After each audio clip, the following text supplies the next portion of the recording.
What's up, Cougs? Thanks for tuning in to the Medical Minute. I am ER Dr. Jess, and we are on this week giving you the details and answering questions you guys have on getting into medical school.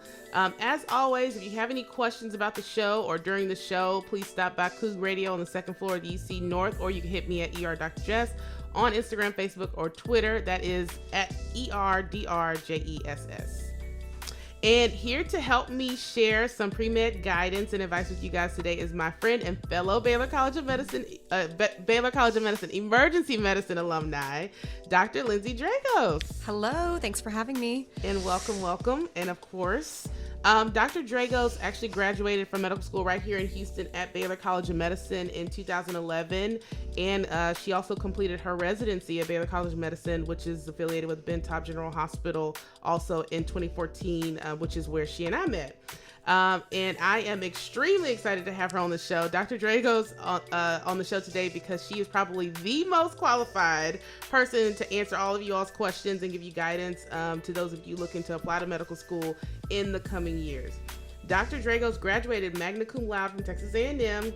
What is it? Aggies? Gig'em, Aggies. Gig'em, okay. She graduated magna cum laude from Texas A&M, which is, I'm sure if any of you guys know, is a really competitive pre-med program. And she also graduated AOA from Baylor College of Medicine, and then became the chief resident of our graduating emergency medicine class at Baylor also. So if you don't know what any of that means, in basic terms, she basically excelled at every single level of her academic career and training. And she was voted at one of the hardest working resident. Like, she's over here blushing now. She doesn't want me to say all this. The hardest working resident of our class, which I can definitely vouch for that because she is extremely hardworking and extremely bright and talented. And she is going to give you guys all of the tea and answer all of the questions that you guys have today. So welcome to the show, Dr. Dragos. We are super happy to have you. Oh, thank you. Thank you. So, okay, let's get into it because I know you guys have a lot of questions. We got a lot to unpack. So, according to the AAMC, that's the Association of American Medical Colleges, and I'm sure you pre-meds already know exactly what that is when I say AAMC, but for those of you just kind of getting into it, that is the Association of American Medical Colleges, which is kind of what you will use as a guideline throughout your whole pre-med process. According to the AAMC, the number of applicants to U.S. medical schools has increased 35% in the last 8 years. And experts are saying that the rise in demand for medical education has led to some serious competition, as if it wasn't, competitive enough already, in amongst our applicants. So Lindsay and I both graduated in 2006 and have faced, our own hurdles that, the hurdles that a typical pre-med student faces. And we are here to, of course, help share our experiences and advice with you. So if you all have questions during the show or if you all have questions after the show, please feel free to hit us up. You can hit me at ER Dr. Jess, and I will share them with Dr. Dragos. So what have you found, I guess, what have you seen in changes since we applied to medical school back in 2006 in comparison to now, what they're seeing or what they're dealing with now? Well, definitely the number of applicants has increased. From what I was reading just on stats from last year, 850,000 applied in the 2018 to 2019 application year, and that's significantly increased, as you mentioned, 35%. The good news, though, is that there are an increasing number of medical schools. So even just here in Texas, right? U of H about to open up their medical school, right? Next year, is that correct? Yep, next year. And I think they're also going to have some residency programs that are also going to be opening to, I guess, help with the match issue. You guys don't have to deal with that yet, but you'll know the importance of that along the line. But and then they also opened a medical school in the Rio Grande Valley too. There's been a few new schools since you and I applied. So that's encouraging that there are more spots open, but it seems that the number of applicants is exceeding that, and that has driven down the average acceptance rate, which from what I looked at recently was 7% average med school acceptance rate. So definitely increasingly competitive. as more pursue a career in medicine. But Yeah, don't and we be will- discouraged. Don't be discouraged. We're going to talk about that number, right? So it was around 15% when Dr. Dragos and I applied to medical school, and now it's like half of that. So it's 7% now. But we'll talk about kind of why that number is so low and what type of people actually apply versus the type of people that actually get interviews and ultimately get accepted and matriculate into medical school. So let's get into it. I want to talk about what you guys have the most questions about, and that is the MCAT score. When Dr. Dragos and I took the score, took the test. I don't know about you. It was pen and paper. It was pencil and paper. Pen and paper, and we had to write an essay, if we you had remember. to write an essay which, on ours. thank goodness, that is no I longer liked a the part. essay. Oh, no, I did not. That was my Not a favorite writer part of here. it. That was my favorite part, but they got rid of that. But anyway, it was on a different scale. What was our scale? Was to 45, 44, 45 was the top number. Girl, I think I blocked that on my memory. But I have looked at the more recent scaling to try to compare. Right. But you're right, things have changed since we took it. So MCAT scored differently. There's no writing in it, thank goodness. It's no longer Scantron bubbling. No, everything's computer and computerized. It's a little bit longer, I think, in length from when we did it. I think it's a little over 6 hours now. And broken down to 4 sections. A lot of that's science, as you guys know. That biochem will haunt you until the MCAT is over and a little bit through first year of medical school. Yep. So Yep. remember that. But yeah, I think it's probably a easier test to take as far as now. Yeah, because they've added the psychologies and Right. the sociologies to try to, I guess, use some type of quantifiable evidence to determine what type of people they're bringing into medical school instead of just folks that can memorize numbers, Right. memorize science, and regurgitate information. They want to know, do you have a heart? Do you have a sense of, I guess, ability to deduce, psych questions and Definitely. sociology. A little bit of a softer science, if you will. I mean, medicine isn't just for those who can, regurgitate the Krebs cycle. and do But- algorithms and all that stuff. Even though we do a So- lot of algorithms in medicine, especially emergency medicine. Oh, I forgot to tell you guys, Dr. Dragos is an emergency medicine doctor. I guess that makes sense since we did residency together. Anyway, okay. When should I take the MCAT is one of the questions that I got. So from my personal experience, I wanted to give myself a redo, if you will, in case I needed it. So I did take it, and I think this has changed also, but it was only available twice a year when we took it, spring and then the fall. So I took spring of my junior year. I did end up retaking it to try to boost my score a little bit. And so when I took it again in the fall, I had plenty of time to get that score back very early in the application process. So in my mind, I think it's important to give yourself that cushion if you need it. Yeah. Take it early if you're prepared, right? Don't take it if you're not prepared, because all of your scores will come into your application. So don't think, hey, I'm going to go do this dry run and see how it goes, because they will see all of your scores. So if you're not prepared, do not take it early, but prepare early in your junior year. Give yourself plenty of time to study, months to study. I would take it in the spring or summer so that you have time to get a score back and you have time to take it again before applications go out in the fall of your senior year. Just, you want some flexibility there, and you want to have options if your score's not as high as you'd like it. Absolutely. And I guess to echo that 100%, make sure that you give yourself time to take the test and plan for a score that you might not be happy with, so you can retake it before you apply. I didn't really do that, and so I took it my first time when I should have been taking it my second time probably. And so I was graduating from college and I didn't have a score that I was happy with, and I wasn't ready to apply. And I had this kind of lull of a year after I graduated, because now I have to retake the MCAT because I wasn't happy with my score, and I had to, kind of waste a year. So definitely have your timeline down and be prepared to take it a second time. Nobody wants to take it more than more than once, but a lot of people do take it twice and sometimes even 3 times. So give yourself plenty of time to do that. Give yourself plenty of time to study, because like Dr. Drago said, give yourself months, because you are studying for the MCAT on top of the classes you're already taking in school. And though, as you know by now, I'm sure, the classes are not always easy. So give yourself plenty of time. So 1, know when you plan on applying to school. 2, know how you are testing. Take lots of practice exams, and I will tell you, your practice exams a lot of times are indicative of how you're going to do on the real thing. So if you are taking practice exams and you are not scoring well, don't think that you're going to go into the test and it's going to be a miraculous like improvement. It won't. I'm just going to tell you that right now. If you are taking practice exams, you're not scoring well, don't take the test. You're not ready. You haven't mastered the information. Hold off. I agree, because if you take it once and you have a low score, even if you take it again and you kill it, they're still going to see both those scores. They're going to wonder which one's the outlier, and you don't want anyone guessing that. Or so definitely wait till you're prepared to take it. And I would say too, as you're preparing to apply, early in your junior year, fall semester, kind of map out a timeline. Right. Look at the dates, okay? And if you're not sure, go talk to one of the counselors. I know when I was at Texas A&M, we had counselors, that were familiar with the med school application process. I didn't know anybody personally at that time that could help guide me through that.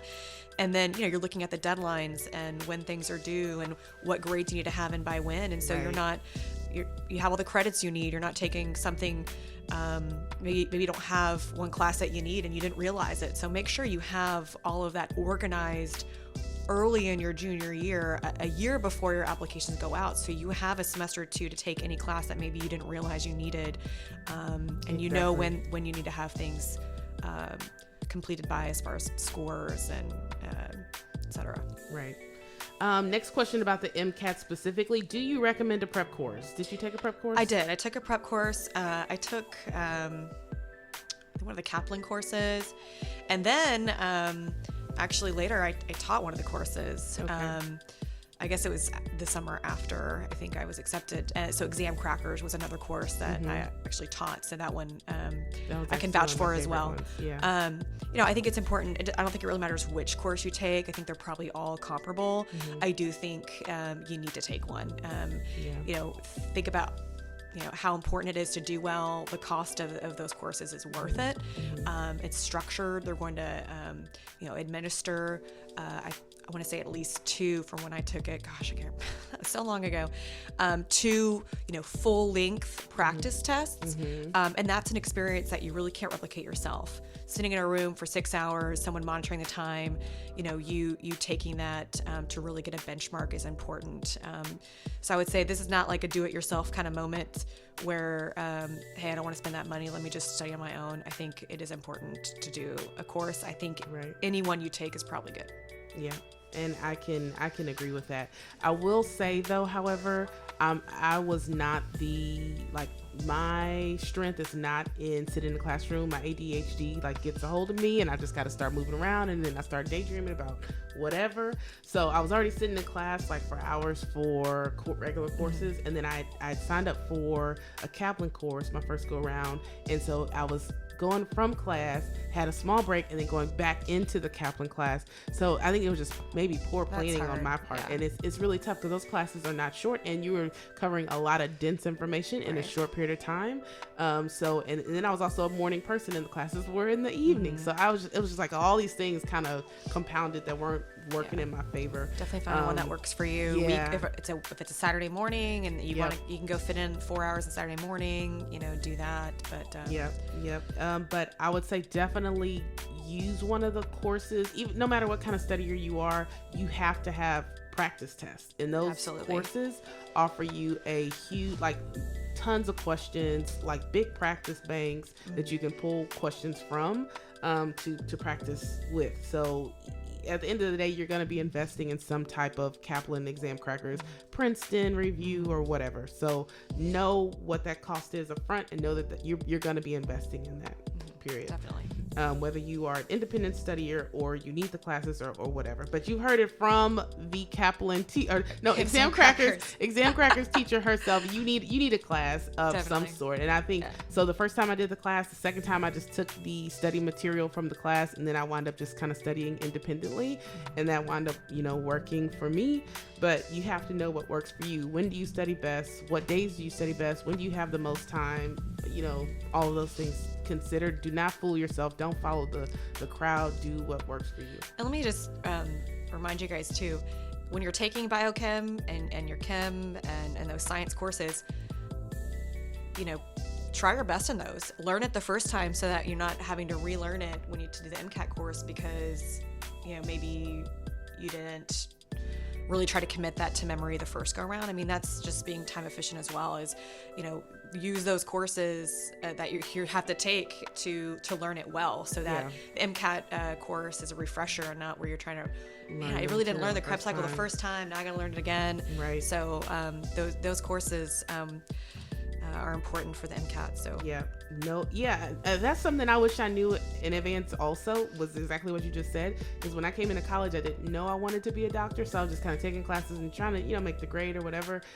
If I would have known then, hey, these classes are going to be the classes that have the study material, that have the material that are going to be on the MCAT, I would have approached it a lot differently. So knowing that, and that actual technique will carry into medical school, like learning the material the first time, because you got to take big exams at the end of your second year of medical school, then fourth year of medical school, and then into residency. Like knowing that material up front, it helps you, save you so much time down the line. the tests never stop, guys. Yeah. Oh yeah, they never stop. They never stop.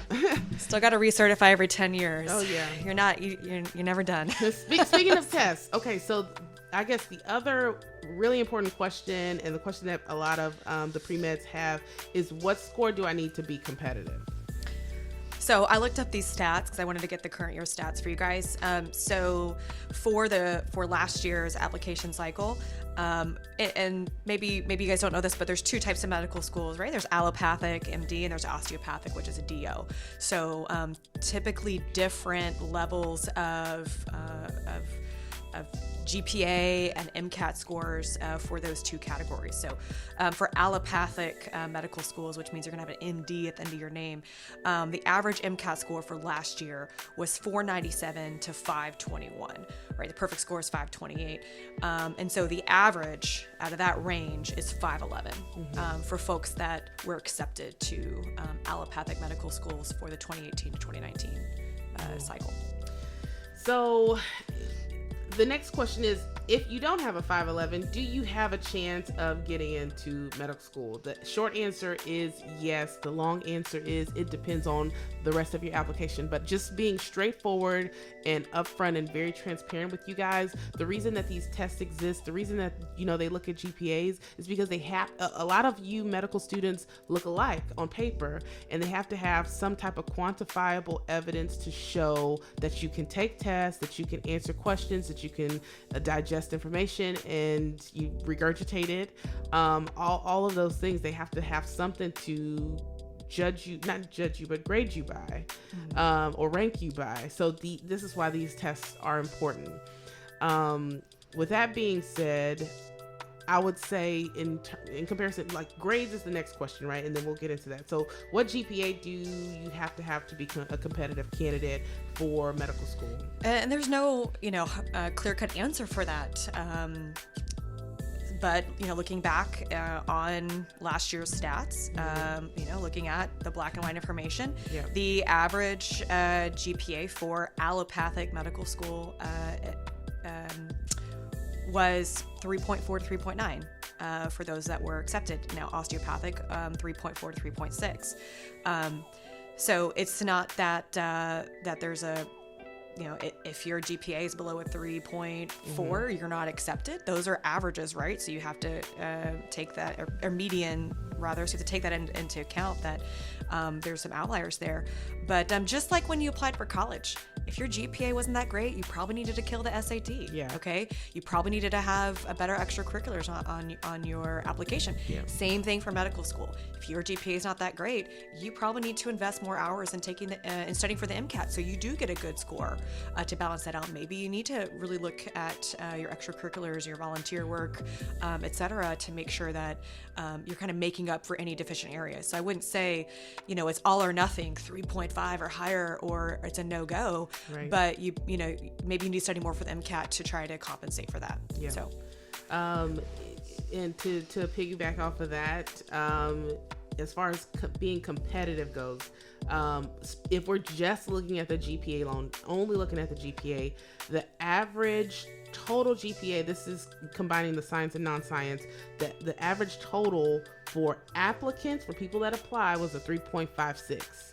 This is for the 2017-2018 stats. The total GPA average for those that actually matriculated, meaning actually got accepted into medical school, was a 3.7. So when we go back and we look at these numbers, right? So 3.5 and 3.7, that's a big difference, right? That's where we get into this whole why there's only a 7% admission rate, because you get a lot of people that apply that have less than a 3 or less than a 3.0, and that are just kind of throwing their stuff at the wall and hoping that it sticks. But that is what is kind of bringing you. Yeah, we have a huge pool of applicants. There's 850,000 applicants, but I would say a majority of those applicants don't even have the beginning numbers like that you would need to even be competitive. That's why the admission rate is part of the reason why the admission rate is so low. Yes, it is competitive. Yes, there are applicants who do have the numbers that you're going to be competing with, and for those medical school spots, but a lot of people who are applying don't even have the numbers. So you need to know, yes, the numbers that the AAMC puts up and that these other sites that are kind of giving pre-med advice are putting up, they are there for a reason. In order to be competitive, you do have to have just numbers-based grades and MCAT. Those are just, unfortunately, they're important for that reason. Let's talk about maybe you didn't know you wanted to do medicine until your junior year, and your grades weren't that great from the first 2 years. It's hard to make that up, right? Totally get that.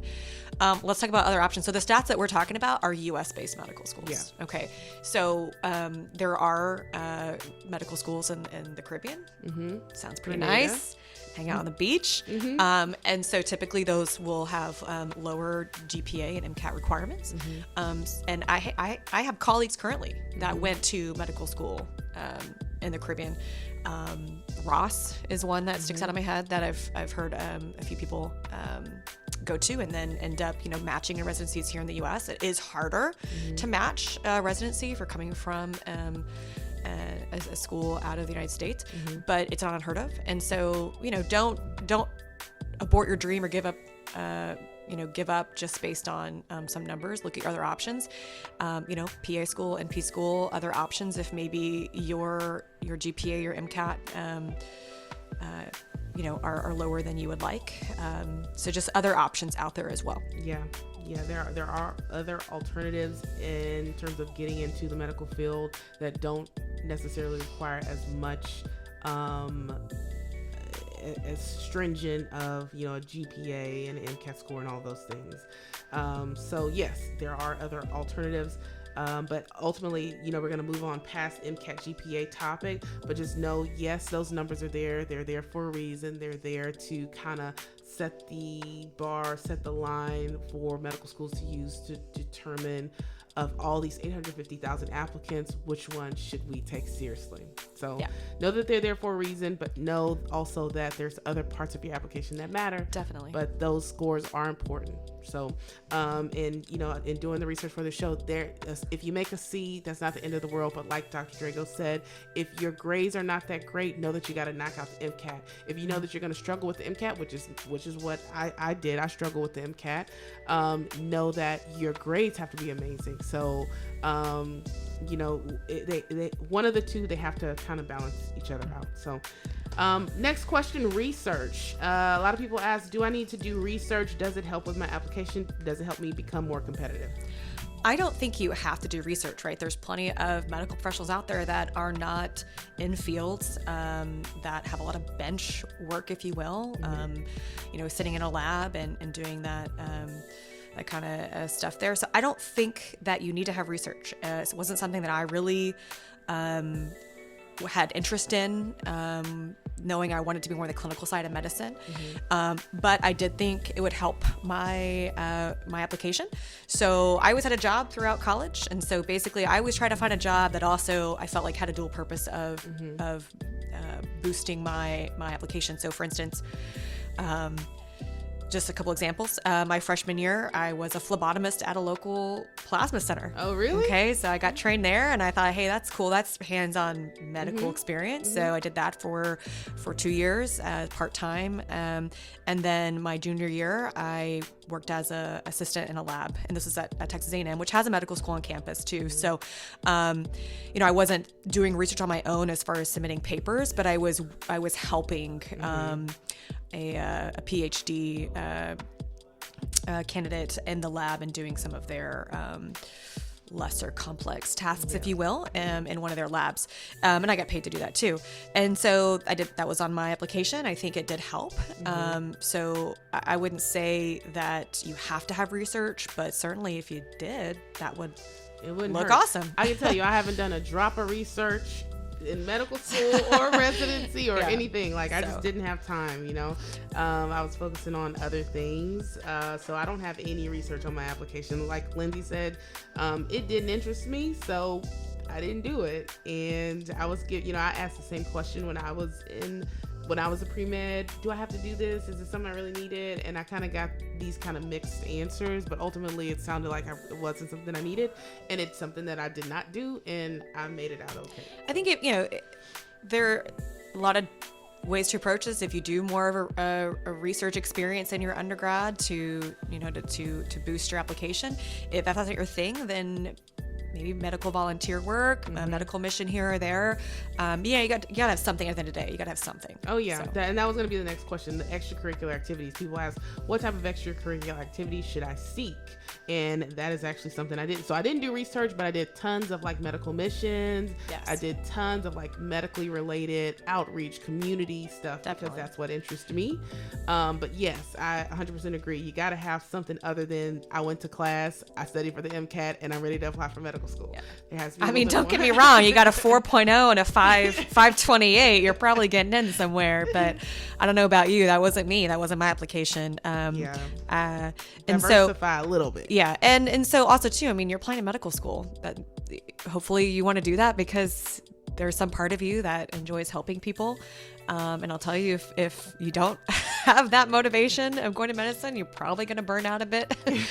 Right. So, and they want to see that reflected in your other, how you also spend your time outside of school. And that's, giving back to your community, doing something, from a volunteer standpoint. And I think if you don't have any of that at all anywhere on your application, that may be a red flag. Yeah, and they will ask you about it. Even if you do get an interview because of your great scores, they're going to ask you, well, you want to be a doctor because you want to help people, but you haven't done anything to help people throughout the course of your undergraduate career. So make sure that you identify that. I will tell you something that kind of changed my course when I was in undergrad. I went to, one of the medical student interest groups, and they had a guest speaker, and the guest speaker, all the pre-meds, of course, were there on the front row. And the guest speaker asked, how many of you guys have a 3.6 or 7 or greater? And pretty much everybody raised their hand. They said, how many of you have taken their practice MCAT? Pretty much everybody raised their hand. How many of you are in pre-medicine, pre-medical student interest groups or organizations? Everybody raised their hand. And he said, look around you. And he said, look at how many people just raised their hand as a yes to every question that I just asked. Definitely. He said, really think about how much you are going to look like the application before you and after you if you don't have anything else on your application. Exactly. He said, you really need to think about diversifying. And I was a sophomore, beginning of my sophomore year. And that really took me, I really took that seriously. And after that, I looked at like, how is my application really different? And at the end of my undergraduate career, will it be different? So I really had to think about, what it is that interests me and what I liked and why I'm going into medicine, and really kind of translate that into my extracurricular activities. And mine was community outreach and caring for other people. So I did, medical mission trips to Nicaragua and Costa Rica and Africa and Nigeria.